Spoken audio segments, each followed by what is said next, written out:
Graça e paz, eu sou Valbiraci, mestre da IBGET, Escola Bíblica Getsemane. Sejam todos bem-vindos à nossa videoaula de hoje. Espero que você seja alcançado por essa palavra e nós vamos estar dando continuidade ao assunto dinheiro, sexo e poder. Mas antes da nós entrarmos na nossa aula de hoje, eu vou pedir para que você seja um missionário digital. Se inscreva no nosso canal IGET TV, faça seus comentários, compartilhe o nosso vídeo e principalmente deixe seu joinha, porque toda vez que você faz essa ação, o YouTube entende que o nosso assunto é de relevância.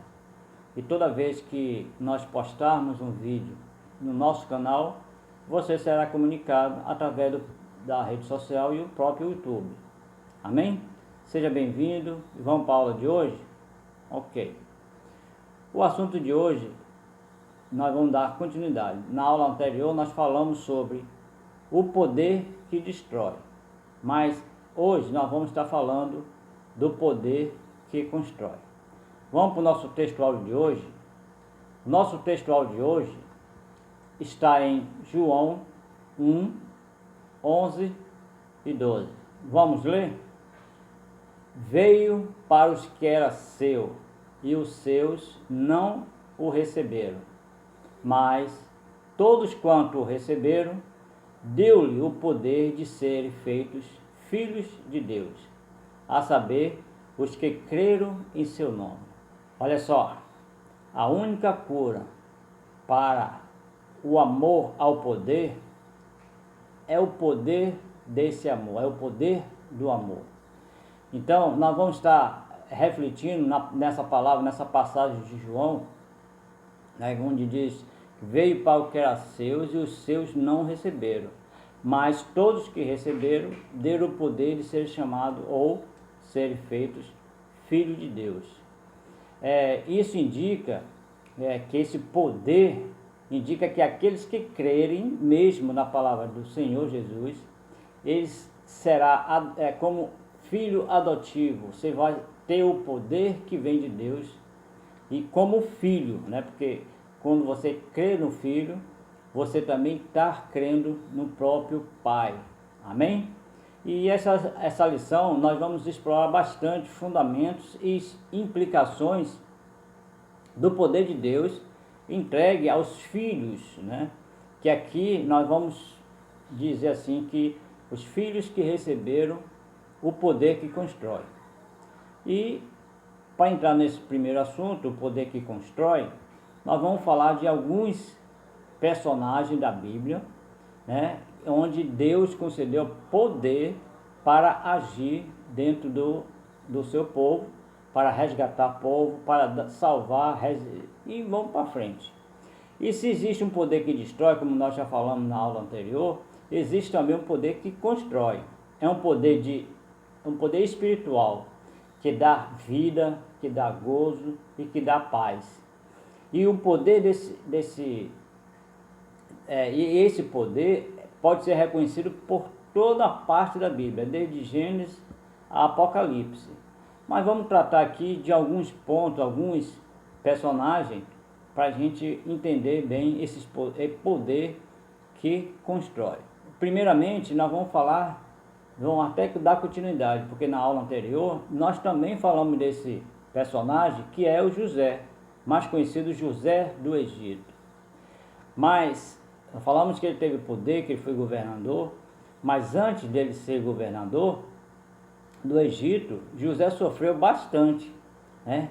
Ele foi jogado na cisterna pelos seus próprios irmãos, ele foi vendido aos midianitas, né, como mercadoria, e também foi levado para o Egito, onde ele serviu a Faraó e foi preso pela mentira da mulher de Faraó. Se você quer entender um pouco mais desse assunto, leia lá em Gênesis, capítulo 41, toda a história de José. É muito interessante. Porém, como governador daquele país, né, José conseguiu conciliar a vida espiritual com o poder político que ele recebeu, né, depois que ele depois que ele entendeu, recebeu e interpretou o sonho de Faraó. E Faraó fez ele um governador. E ele governou o Egito com mão forte. Porém, ele não guardou rancor, né? E depois que ele interpretou o sonho, que diz que 7 anos viria de seca, de fartura, primeiro 7 anos de fartura, depois 7 anos de falta, né? Então, de escassez, na verdade. Então, o José, ele teve o poder de Deus de entender que aqueles 7 anos seria bastante difícil, e ele fez uma condição, guardou alimentos.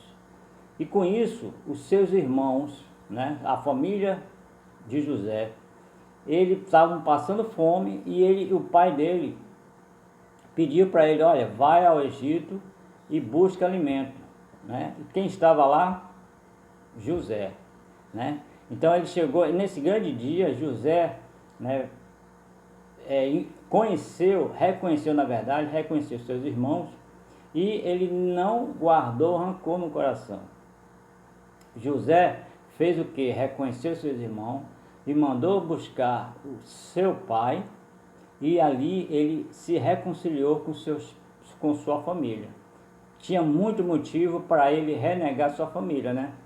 Os seus irmãos jogou ele foi vendido, né? E ele não guardou rancor. Então o que ele fez? Recebeu seus irmãos, recebeu seu pai Jacó e reconstituiu o relacionamento deles. Não é muito interessante o poder que José teve, e ele não guardou rancor? Pois é, meu irmão. Entenda essa daí como um ensinamento, que o poder, ele restaura relacionamento familiar. Amém? Outro personagem que nós vamos falar é sobre Moisés. Pois é, Moisés, ele também conhecia bastante a força do Egito. Ele foi criado no meio daquele povo, né? Você pode ver a história de Moisés, quando ele foi colocado numa cesta de junco, e foi colocado no rio, e foi colhido pela filha do faraó, e foi criado como filho de faraó. E ele entendia muito bem sobre esse poder que o Egito tinha sobre todo o povo. E aí, ele, num determinado momento, ele acabou matando um egípcio e teve que fugir, né? Fugir para o deserto para não morrer na mão do faraó. E nesse deserto, ele constituiu uma família e começou, né, a entender melhor a transformação. Ele se transformando em um outro homem, né? E Deus começou a se revelar para ele. Deus se revelou para Moisés numa sarça ardente e disse: Moisés, eu quero que você liberte o meu povo. E com isso Deus concedeu poderes para Moisés. Quando ele voltou para o Egito para resgatar o seu povo, ele era um homem bastante diferente, mudado. Ele entendeu que tinha um Deus e que precisava atender esse chamado. Porém, Moisés era um homem totalmente dependente do poder de Deus. Ele passou a ser totalmente dependente de Deus e não mudou. E com isso, esse resultado, ele teve força para tirar o povo do Egito e levar à terra prometida, a terra de Canaã. Pois é, a história de Moisés revela um poder que vem de Deus e é capaz de instruir um homem desorientado para um homem equilibrado. Moisés, ele recebeu o poder de transformar, tirar água da pedra. Moisés fez abrir o mar vermelho para passar o povo. Isso é um grande poder, é um poder de capacitação. Deus capacitou Moisés. Embora ele tenha tido bastante resistência, dizer que não podia, que era homem preso em línguas, né? Ele, aparentemente parecia que ele era gago, mas a gente não sabe. Mas eles se recusavam, mas Deus disse: não, eu estarei contigo, Moisés. E ele foi e tirou o povo da escravidão e levou até a entrada da porta, até a entrada da cidade, né, que emana leite e mel. Amém? Essa é a história, um pouco da história de Moisés. Mas vamos ver outro personagem, que é o profeta Jeremias. Pois bem, o profeta Jeremias, ele foi nascido de uma família de sacerdote. Ele foi vocacionado para o ministério profético.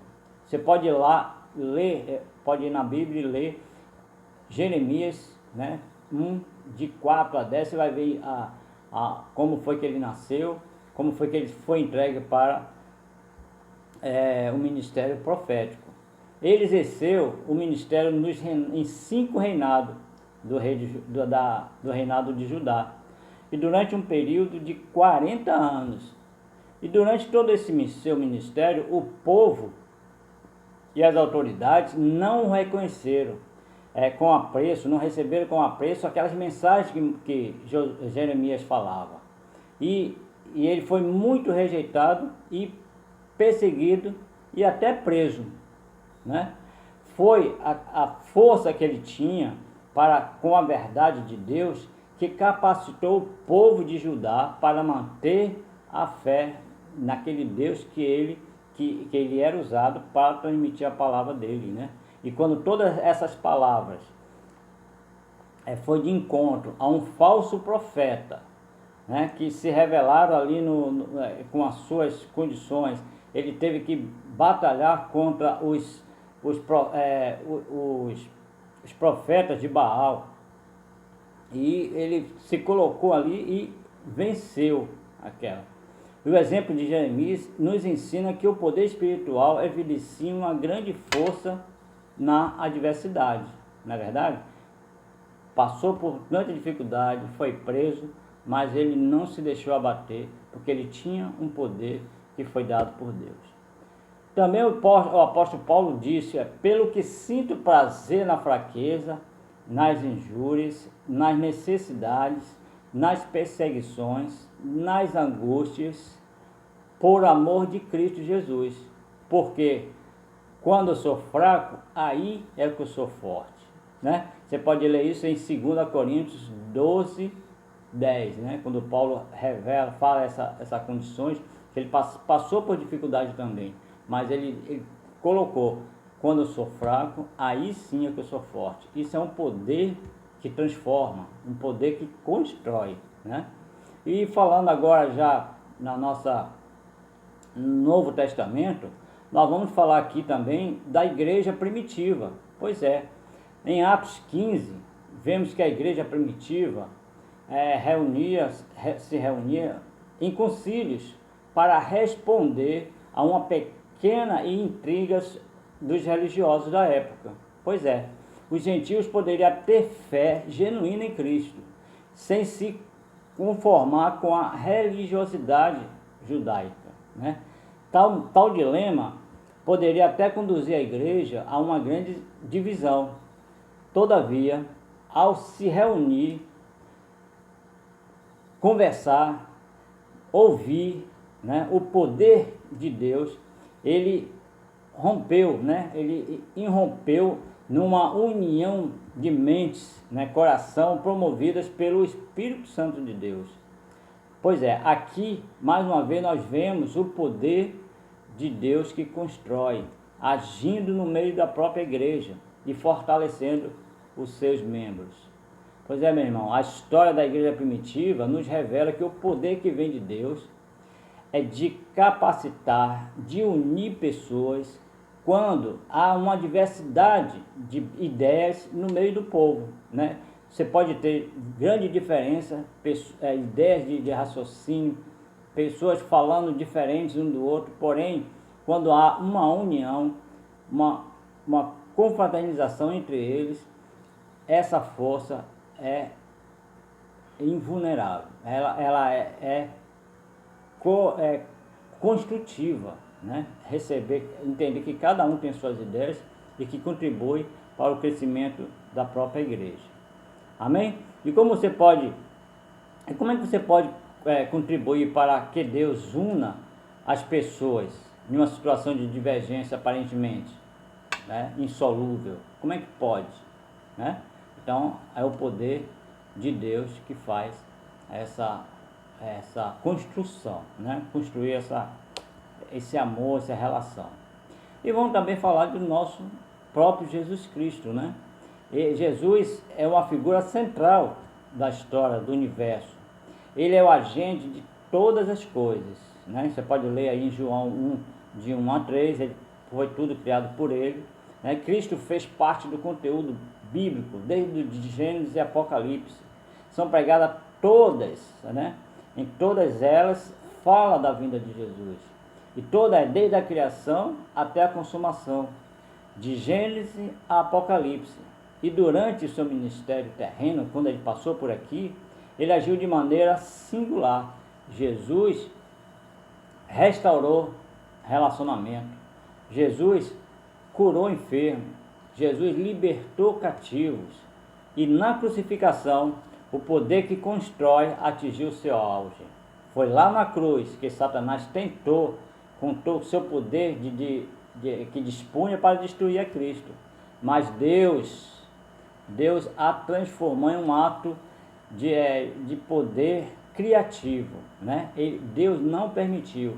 Deus resgatou seu filho e voltou, né? Trouxe ele para os céus, né? Para o seu trono.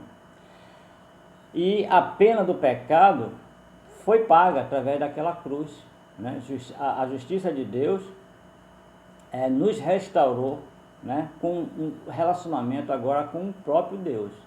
Cristo veio, viveu, fez o seu ministério aqui, morreu e voltou para o Pai. Mas quando ele morreu na cruz, ele selou, ele pagou, né, os nossos pecados com o próprio sangue, né? E agora nós temos um livre acesso com o próprio Deus, porque até a palavra de Cristo diz, porque eu sou o caminho, a verdade e a vida, ninguém vai ao Pai senão por mim. Então essa relação veio através de Cristo. Então o poder que constrói é essa restauração do poder da relação que tem que você tem com o próprio Deus. Amém? E a história de Jesus nos revela também que o poder que vem de Deus é perfeito. Ele foi capaz de realizar a maior obra da humanidade, né? Agradeça a Deus, meu irmão, porque Ele agiu poderosamente para salvar você, para me salvar, né? E peça que você seja um modelo de restauração, que você tenha essa força de levar o poder transformador para outras pessoas. Seja um agente transformador. Amém? Vimos também vários exemplos de acordo com o poder que constrói e que age, mas ele só pode estar naqueles que professam a fé em Jesus Cristo. Você é um verdadeiro filho de Deus quando você aceita Jesus como Senhor e Salvador da sua vida. Então, meu irmão, esse poder que constrói, precisamos sim, através do sangue do Senhor Jesus. Na cruz do Calvário, ele colocou esse poder para nós. Amém? E vamos lá falar qual é a marca do poder que constrói. Como é que a gente pode entender isso? Que marcas são essas, né? O poder que cria um poder espiritual e contrasta vividamente com o poder humano, o apóstolo Paulo nos fala muito bem sobre a carne. E quando ele fala a carne, isso que ele quer se referir ao poder humano. Então, muita gente faz, eu quero poder, eu quero fazer pela força do braço, a força da carne. E isso, meu irmão, não nos auxilia em nada. O poder que restaura, o poder que salva, vem do poder de Deus, né? As pessoas podem até fazer muito mais pelo poder da carne, mas é tudo uma força passageira, mas não pode fazer uma obra que faz o Espírito Santo de Deus. Amém? Uma das marcas importantes que a gente precisa não esquecer é a marca do amor. nenhuma forma de amor pode superar o amor de Deus. Você pode amar do jeito que você quiser, mas nunca vai superar o amor de Deus, porque ele fez a criação humana, ele gerou, ele disse, eu tenho agora eu criei, né, essa criação do humano, da vida, ele colocou porque ele partiu do coração de Deus, e ele entregou até o seu próprio filho, porque quando ele criou o mundo, que veio o pecado, ele disse, eu me arrependi de ter feito, mas depois ele disse, não, eu quero resgatar o meu povo, e ele fez tudo. Muitas coisas foram feitas, os homens desobedeceram, foram resgatados, voltaram a desobedecer, e ele disse, agora só tem uma condição, mandar o meu próprio filho, e foi assim que ele fez. Ele deu o seu próprio filho para resgatar aquele que havia se perdido. E encontramos facilmente, né, a revelação desse amor de Deus aos homens. Nós podemos ver no Antigo Testamento e também podemos ver isso no Novo Testamento. E aprendemos que Deus é amor. Paulo ainda celebra o amor com grande virtude quando você lê aí em 1 Coríntios 13. Pode ir lá. O amor é a marca que evidencia o poder de Deus no homem. É o amor que constrói um amor saudável, um relacionamento com Deus e com o próximo. É um amor saudável. O amor possibilita o serviço como discípulo de Cristo. Novo mandamento vos dou, que ameis uns aos outros, assim como eu vos amei, e também ameis uns aos outros. Nisto conhecerão todos que sois os meus discípulos, e se tedes amor uns aos outros, eu amarei. Olha só, Cristo está falando, deu um novo mandamento, que nós amássemos uns aos outros, assim como ele amou a igreja. Amém? Entendamos isso, meu irmão, que precisamos, a marca do amor é muito importante. Amém? Vamos para o nosso ponto, segundo ponto, que é humildade. Em Filipenses 2, 5 e 8, Paulo exorta para que tenhamos o mesmo sentimento que houve em Cristo. E nesse texto também observamos que Cristo exemplificou a humildade por meio de um gesto de amor, ao esvaziar-se a si mesmo, assumindo uma forma de servo. E isso Jesus espera que nós façamos. Meu irmão, precisamos nos humilhar. Mas tem uma passagem, um texto que diz assim, os humilhados serão exaltados. Não, meu irmão, aquele que se humilha diante de Deus, Deus exaltará. Essa aqui é o entendimento correto dessa passagem. E isso Jesus espera que nós façamos. Tenhamos uma prática de humildade. Entendeu? Então precisamos entender isso. Ser humilde é reconhecer a nossa própria limitação. E passando por ela, possamos entender que não somos nada sem Deus e sem o próprio Cristo. Precisamos reconhecer que eu sou servo, e servo serve a um grande Deus. Amém? E vamos para o terceiro ponto, que é a alegria, né? Alegrai-vos sempre no Senhor. Outra vez digo, alegrai-vos, está escrito em Filipenses 4:4. Assim, Paulo exorta o povo os povos filipenses a manter-se alegre. A palavra de alegria, né, indica satisfação. Considerando a nossa posição em Cristo, podemos tranquilamente dizer que estamos alegres, né? E ao mesmo que possamos demonstrar essa satisfação, né, que estamos em Cristo, isso não significa dizer que nós não nos entristeçamos. Não, vai ter momentos que nós vamos passar por dificuldades, sim. Até a própria palavra diz que no mundo tereis aflição, mas tem de bom ânimo, tem de bom ânimo, alegria, meu irmão. Não se entristeça, pode até se entristecer, mas reconheça que Jesus é o caminho, a verdade e a vida, e nele temos a alegria. Amém? E se existia essa condição, louve a Deus, cante louvores, busque a Deus e você restaurará a sua alegria. Amém? Vamos para o nosso outro ponto, sobre a vulnerabilidade. O poder que vem do alto evidencia por meio da fraqueza que está em contradição com a sociedade. Entre fortes e fracos, capazes e incapazes. Certa vez, quando o apóstolo Paulo lutava contra a própria vulnerabilidade, a palavra de Deus veio a ele e disse assim: a minha graça te basta, porque pode ser aperfeiçoada na fraqueza. De boa vontade, pois, me gloriareis nas fraquezas, para que sobre mim repouse o poder de Cristo.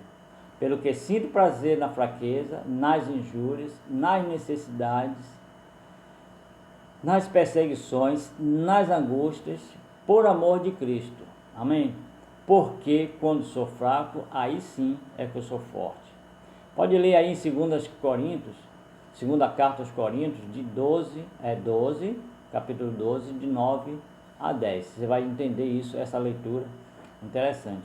Então, meu irmão, entenda, você vai passar por vulnerabilidade, mas você precisa ter resignação e ter a certeza que em Cristo, nós somos mais do que vencedores. Amém? E outra condição também que a gente pode ver também é a submissão. Em Cristo encontramos um grande exemplo de submissão.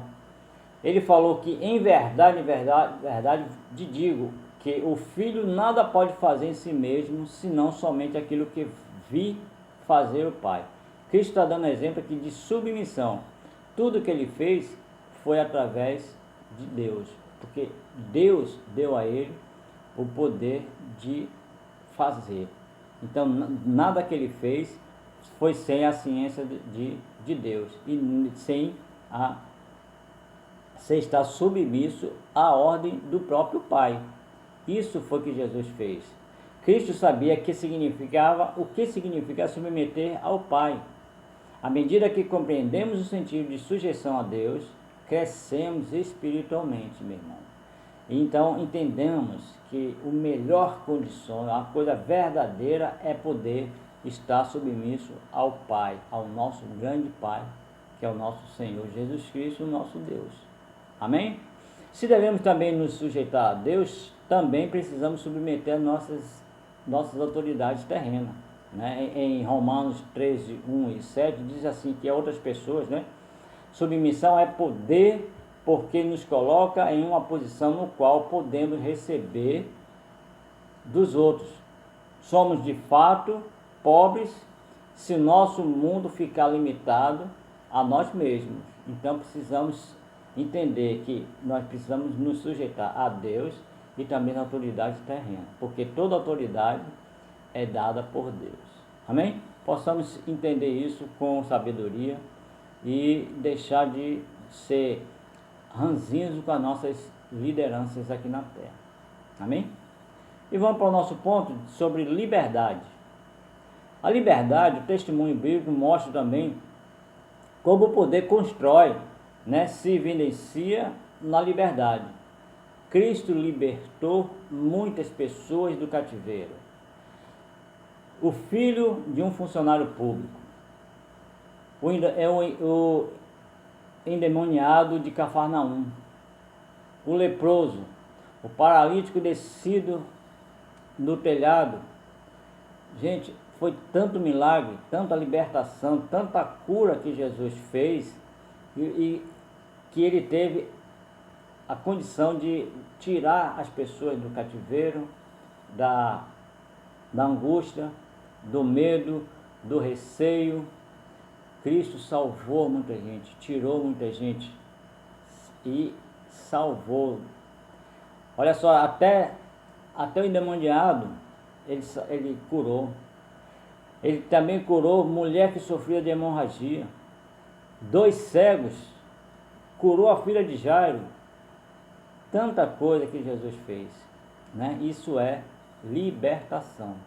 Sair da condição de possesso, de doença, frágil, e dar a ela uma liberdade de cura e salvação. Amém? Você tem todas essas marcas que nós falamos aqui. Precisamos agora entender e saber aonde nós vamos aplicar essas marcas. Que essas marcas, meu irmão, estejam em você a partir de hoje. E se você já tem essa marca, faça uso dela com sabedoria. Amém? Vamos para a nossa aplicação de hoje? A aplicação pessoal de hoje diz assim: todos nós exercemos o poder sobre outros. Somos todos afetados pelo poder que os outros exercem sobre nós e podemos escolher o poder destrutivo usado para dominar e manipular. Porém, nós podemos também optar pelo poder criativo, poder que cura, poder que salva. E que ele é usado para liderar e libertar. Meu irmãozinho, eu vou lhe dizer, é somente mediante a graça de Deus que somos capazes de tomar algo tão precioso quanto o poder de tomá-lo criativo e doador para todos aqueles que precisam receber o poder que vem de Deus. Amém? Aqui nós terminando o nosso vídeo áudio de hoje, vou convidar você a fechar os seus olhos. Vamos fazer uma breve oração de agradecimento. E, meu irmão, eu quero agradecer a sua presença. Amém? Feche seus olhos agora. Senhor Jesus, Deus e Pai, te agradecemos, ó Pai, por mais uma oportunidade, Senhor Deus, de estarmos aqui aprendendo sobre Ti, Senhor Deus.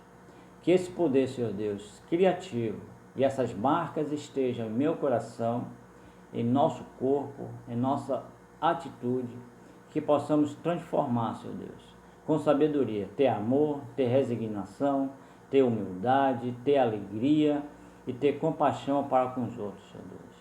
Nos salva, Senhor Deus. Eu quero pedir que essa pessoa que está ouvindo hoje, na videoaula de hoje, Senhor Deus, que seja alcançado pela Tua Palavra, que seja alcançado pela unção do Teu Espírito Santo.